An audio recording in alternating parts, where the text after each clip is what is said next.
Nagmamakaawa di umano si China. Makipag-usap daw si BBM sa kanila. Makipagnegosasyon daw tayo sa China. Kusang aalis 4 na warship nila. Ayon sa nakalap nating impormasyon, nakapwesto na sa Ilocos ang barkong made in China. Pasasabugin na doon ng AFP ang barko nila. Pero bakit sa lugar pa ni BBM palulubugin ng BRP Kaliraya? Malaking sampal sa China itong gagawin sa barko nila.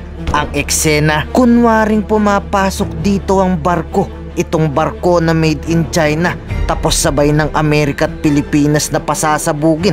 Sabay titirahin ito ng bomba. Tapos sabay nila itong papakainin ng di mabilang na rocket, missile at massive airstrike. Walang pake kung palulubugin o magalit man dito ang China. We will be firing at the vessel but not necessarily sink it.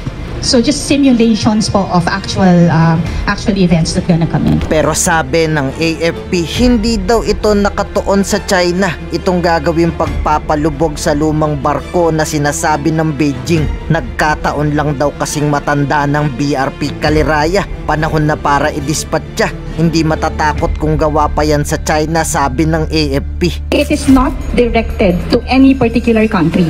It's actually directed towards fostering a greater defense posture in any kind of scenario.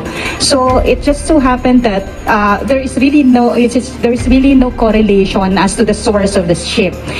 We take into perspective kung ano po yung assets na pwede natin gamitin for these exercises. So it's pure coincidental if that is the case. Tila natatawa naman ng mga sundalo sa sinabing ito ng China na tila sa kanila daw ito ay pangbubuyo. Itong sabay na pagpapasabog ng Amerika at Pilipinas. Sabay sinabing makipag-usap daw kasi sa kanila tayo kung ayaw daw nating magkagulo ang China. Pero ang tanong, kakausapin pa ba sila ng Pangulo o dapat nang wag ng pansinin ng China? 我要再次强调，任何军演都不应针对第三方或损害第三方利益，不应损害地区国家间互信，破坏地区的和平稳定。究竟是谁在本地区挑动军事对抗，推升紧张的局势？我们奉劝有关国家维护本国安全发展，维护地区和平稳定。 Samantala, 4 na warship naman ng China ang namataan di umano sa Tawi-Tawi. Pero agad-agad din daw itong lumayas, kusang umalis sa EEZ. Kaya walang dapat daw ditong ikabahala. Minomonitor daw yan, sabi ng AFP. This really usually happens in the high seas and even in these areas, as long as there is nothing na kabahala sa activities nila, then it is actually considered as innocent passage. It's just really just passing through. That was the report from the Navy.